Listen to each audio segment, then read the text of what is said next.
Notre message, c'est prions. Nous savons, la parole nous le dit, que nous ne pouvons pas changer le monde. C'est comme ça. Mais nous n'avons pas le choix d'aider ou pas son prochain. Nous en avons le devoir. Nous en avons le devoir. Alors il faut se réveiller. Regardez là, on n'en parle même pas. Le continent le plus riche de la planète, dont tout ce qu'il contient dans le sous-sol. 12 millions de morts en RDC dans les 10 ou 15 dernières années.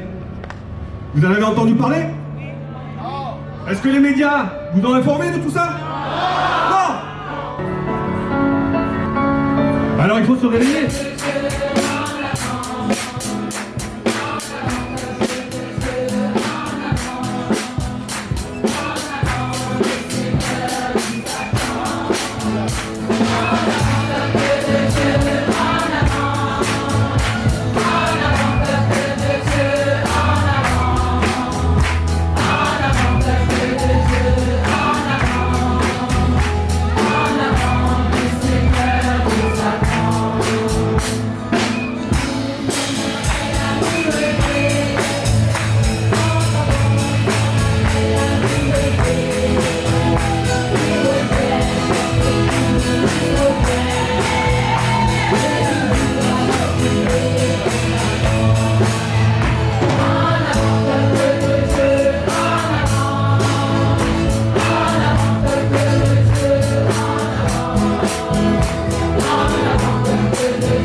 C'est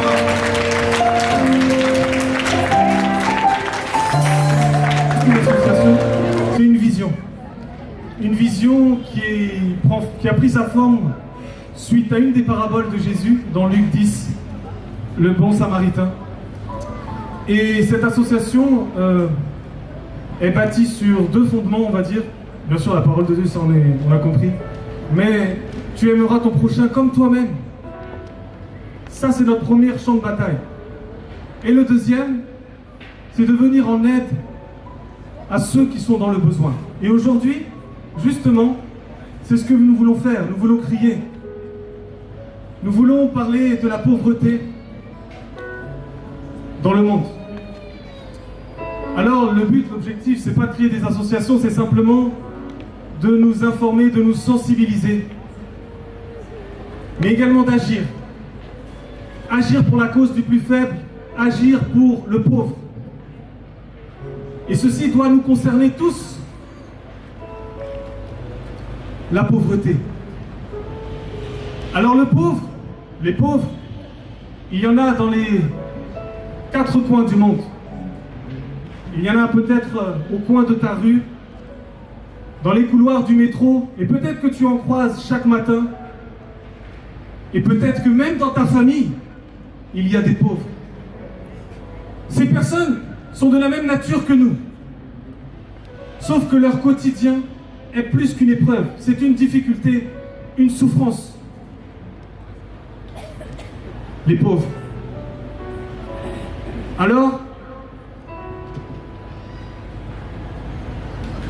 le manque de moyens matériels les empêche pour une bonne partie de vivre une vie décente, et leurs faibles ressources financières les excluent de la société.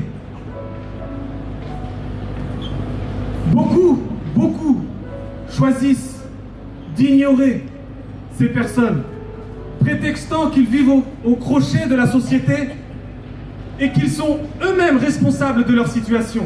Alors d'autres, par contre, estiment tout simplement, ils reconnaissent qu'il y a des éléments extérieurs, des facteurs qui puissent les mettre dans cette situation, mais sans pour autant être prêts à compatir à leur souffrance. Alors nous avons un modèle. Jésus, lui, eh bien, il se soucie des pauvres. Jésus, dès le début de son ministère, il a déclaré être venu annoncer la bonne nouvelle pour les pauvres. Et c'était le cœur de son service sur terre. Il a pris le temps de les écouter. Il a pris le temps de les nourrir. Il les a aimés. Et pas qu'en parole, mais en action aussi. Alors, à travers ce que tous nous pouvons faire, nous voulons suivre l'exemple de Jésus-Christ, notre Dieu, et agir. Pas seulement parler, mais agir pour les pauvres. Agir pour les pauvres.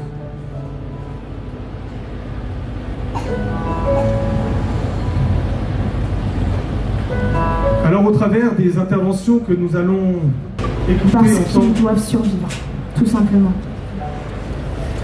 Il y a environ 1 million d'enfants qui chaque année se prostituent. 1 million d'enfants, c'est énorme. Des jeunes filles qui se prostituent aussi ont des conséquences graves dans leur vie. De par les pratiques traditionnelles, il existe des mariages forcés. Elles sont, pour certaines, dans l'invalidité à cause des violences qu'on leur inflige. Et la prostitution détruit beaucoup de vies. Il faut savoir que les dommages physiques et psychologiques de ces enfants sont nombreux. Ils sont pour beaucoup atteints de maladies, notamment du virus du sida. Une fois qu'ils sont atteints, ils sont mis à la rue par les trafiquants et ils sont livrés à eux-mêmes, seuls. Ils sont aussi pour beaucoup malades de maladies sexuellement transmissibles, invalides, comme je l'ai dit, à cause des violences, et ayant des grossesses non désirées. Les enfants ont peur de l'adulte, ils se replient dans la drogue et l'alcool. Les clients de ces activités sont des touristes étrangers, mais pas seulement. Dans la majorité des cas, ce sont des voyageurs locaux, nationaux, régionaux. Et dans nos pays occidentaux, il existe des agences de voyage qui vous proposent d'aller à la découverte d'un pays pour découvrir les pratiques sexuelles, pour assouvir vos pulsions même les plus viles, parce que dans certains contrats, il y a la clause disant que vous pouvez bénéficier de services de jeunes filles et de jeunes garçons vierges. Ça se passe dans nos pays, hein. Et on laisse faire. Les tours opérateurs, bien sûr, à cause de cette clause, ça les pousse à recruter des enfants de plus en plus jeunes, 14, 13, 12, 11, 10, 9. Mais le tourisme n'est pas la seule cause, n'est pas la seule responsable de ce qu'il se passe dans la vie de ces pauvres qui sont amenés à se prostituer. Les habitants et les autorités sont responsables de la pérennité de cette industrie. À Madagascar, il existe une loi qui protège les enfants de ces abus, mais elle n'est pas connue. Personne ne connaît cette loi, même pas le magistrat du pays. Comment donc protéger ces enfants? Aux Philippines, alors que beaucoup d'enfants sont obligés de se prostituer pour survivre et faire survivre leur famille, où beaucoup d'enfants sont vendus par leurs parents par des trafiquants, ils ont une loi, ils ont des autorités qui dénoncent ces choses, mais qui dans les faits ne les empêchent pas, parce qu'ils représentent 2 à 14% du PIB.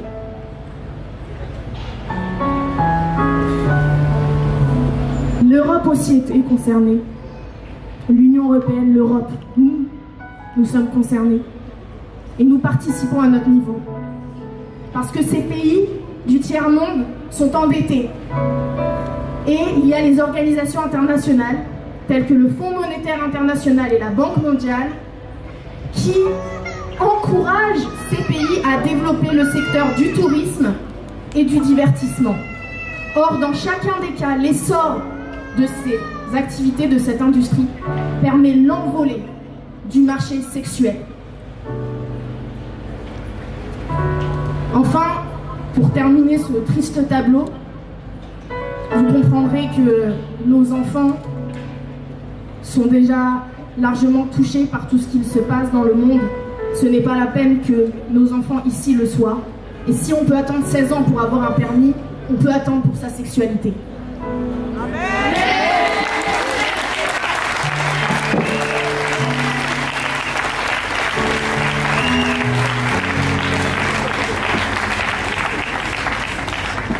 Ma demande, c'est qu'aujourd'hui, on puisse prendre conscience, réellement, dans nos cœurs, de ce que traversent ces enfants maintenant. À l'heure à laquelle je vous parle, ils sont violés. Des enfants de 4 ans sont violés, se livrent à la prostitution pour manger. Il y a assez de nourriture pour nourrir toute la planète. Mais ils meurent. Pour certains, ils meurent de famine, et pour d'autres, ils meurent dans des violences sexuelles. C'est la réalité. Prenons conscience, pensons à eux. Pensez à eux comme si c'était vos enfants, vos propres enfants. Si vous n'avez pas d'enfants, vos petits frères, vos petites sœurs, vos neveux, vos nièces. Pensez à eux dans vos prières. Rendez la chose personnelle. Chacun à notre niveau, nous pouvons faire quelque chose à notre niveau. Juste à notre niveau. Alors voilà. La cause de mon prochain aujourd'hui, ce sont ces enfants, car ce sont nos prochains. Et j'irai même plus loin. Ce sont nos enfants. Je suis un fils d'immigré. Et vous savez quoi? Je m'en suis rendu compte en préparant ce thème. Tellement que c'était même plus dans ma mémoire. Eh oui. Il se trouve que mon grand-père est arrivé en France d'Italie entre les deux guerres, et qu'il a été accueilli, et qu'il a pu s'installer, qu'il a pu travailler, qu'il a pu développer une activité pour faire vivre sa famille. Et moi, le petit-fils, je suis là, je vis, pas dans la richesse, mais j'ai pas faim, j'ai pas connu de guerre, je suis au chaud l'hiver. Mais qu'en est-il de tout ce qui se passe actuellement? Qu'en est-il de tout ce qu'on essaie de nous faire croire dans ces médias, si on se laisse endormir, en écoutant que ça, en n'ayant pas la volonté d'aller chercher un peu plus d'informations ailleurs? Qu'en est-il? Pourquoi toutes ces guerres? La Terre est capable de nourrir actuellement, avec les connaissances que nous avons, le double de la population. Le double! Et pourquoi il y en a qui ont faim? Et pourquoi y a-t-il encore tant de guerres? Je me suis amusé à aller sur Internet et à regarder les crises financières. Je croyais que là, on venait de vivre la deuxième, la troisième crise financière. Mais non, mais pas du tout. Faites-en l'expérience. Marquez crise financière et regardez. Vous avez un tableau qui n'en finit plus. Plus de 200 ans. C'est régulier. C'est le système des hommes. S'il n'y a pas de crise financière, le système ne marche pas. Et à qui profite tout ça?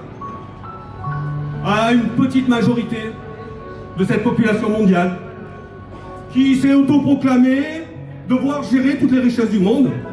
Et pour eux, le partage? Ah ben non, mais non. Sinon c'est les vases communicants. Tout le monde va en avoir un peu. Non, non, on ferme les robinets. On garde pour nous. Et on fait des guerres. Et on raconte des mensonges à longueur de journée. Dans les médias. Oh, le méchant Saddam Hussein. Oh là là, il faut aller exterminer là-bas. Parce que vraiment, il torture tout le monde. Ah ouais, mais malheureusement pour lui, il y a beaucoup de pétrole sous la terre. Oh, en Afrique, regardez là, on n'en parle même pas. Le continent le plus riche de la planète, dont tout ce qu'il contient dans le sous-sol. 12 millions de morts en RDC dans les 10 ou 15 dernières années. Vous en avez entendu parler? Est-ce que les médias vous ont informé de tout ça? Non! Alors il faut se réveiller. Il faut prier, bien sûr, parce que c'est notre seule arme. Mais il faut aussi s'informer. Le Seigneur disait, mon peuple se meurt par manque de connaissance. Oui, par manque de connaissance de la parole, mais par manque de connaissance de ce qui se passe dans le monde en ce moment. Il faut se réveiller. Et en Syrie, puisque c'est d'actualité, tous ces gens qui traversent, qui meurent, c'est pour le plaisir de faire un tour en canoë-kayak? Non. Malheureusement, leur président, à cause de richesses incommensurables trouvées dans des pays voisins, a fait le mauvais choix. Mais ça, on ne nous le dit pas. Mais allez sur Internet. Regardez les aveux d'un ancien des services secrets français qui vous raconte pourquoi la Syrie est dans cet état. Faites des recherches. Ne vous laissez pas endormir parce qu'on vous dit tous les jours. Faites des recherches. Il a choisi une solution plutôt qu'une autre. Il en avait deux. Pour laisser traverser son pays. Pour que le gaz traverse tout le pays et vienne rejoindre les continents européens. Ouais, mais il a fait le choix de ce qui ne plaisait pas aux Occidentaux. En 2002-2003. Ouais. Il ne s'est pas passé longtemps là pour que d'un coup, ça devienne l'ennemi numéro 1 de la planète. Allez à la recherche des informations, c'est important. Hein? En Syrie, est-ce que vous savez qu'il y a 12 millions de personnes qui ont été obligées de bouger?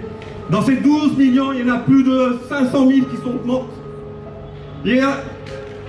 Certains ont pu bouger dans les pays voisins parce qu'un migrant, il part pas pour son plaisir. Il part parce qu'il a faim ou parce qu'il veut rester en vie. Et là-dedans, il y a 5 millions qui ont été obligés de fuir à l'extérieur. Ils n'ont pas pu rester dans les pays voisins. C'est ce qu'on voit arriver. Donc mon cœur est triste de devoir annoncer tout ça. Heureusement, nous avons Jésus qui nous tient debout, qui nous donne la foi de persévérer, la foi d'accomplir sa parole dans des actes. Comme dit Jacques, la vraie religion, c'est d'aller s'occuper de l'enfant, de nourrir celui qui a faim, de loger celui qui a froid. Il n'y a pas d'autre religion.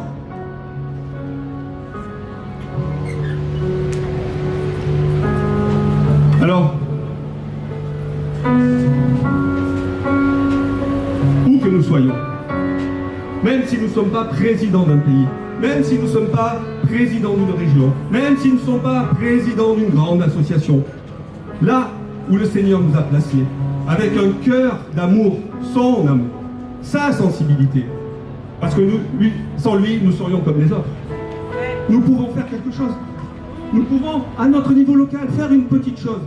Mais tout grand fleuve commence par des simples ruissellements de gouttes d'eau qui vont faire des ruisseaux et qui vont s'agrandir. On n'a pas besoin d'être une grande fédération de personnes qui vont nourrir la planète. Non, c'est pas notre message. Notre message, c'est prions. Nous savons, la parole nous le dit, que nous ne pouvons pas changer le monde. C'est comme ça. Mais nous n'avons pas le choix d'aider ou pas son prochain. Nous en avons le devoir. Nous en avons le devoir. Alors aujourd'hui, j'espère que pour beaucoup, vous connaissez déjà ces discours, mais pour ceux qui nous écoutent, qui veulent savoir qui est ce vrai Dieu qui nous pousse à faire ça, et que c'est la seule solution dans ce monde de perdition pour essayer d'avoir une bonne conscience quand nous nous tiendrons devant lui, pouvoir dire Seigneur, j'ai fait ce que tu m'as demandé. C'est simplement ça. Il n'y a rien d'autre. Tu aimeras ton Dieu de tout ton cœur, de toute ton âme, de toute ta force. Et le deuxième commandement, tu aimeras ton prochain comme toi-même. Et là, on le sait tous, mais ceux qui ne connaissent pas, qui nous entendent, se résume toute la loi et les prophètes. Ça veut dire qu'il n'y a rien d'autre. Il n'y a pas de posture à prendre pour adorer je ne sais qui. Il n'y a pas de rituel à faire tous les X temps, toutes certaines dates, pour adorer je ne sais qui. Non. La vraie religion, c'est au quotidien. Amen, amen. Alors on peut dire tous ensemble maintenant que notre prochain, c'est le migrant, qui malgré lui, après avoir traversé toutes ces difficultés, est encore en vie, débarque sur nos côtes occidentales et ne demande que à manger.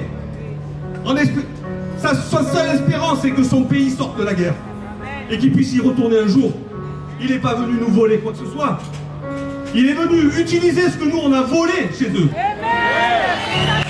Et encore, il ne le dit pas comme ça, parce qu'il ne sait même pas lui. Il subit.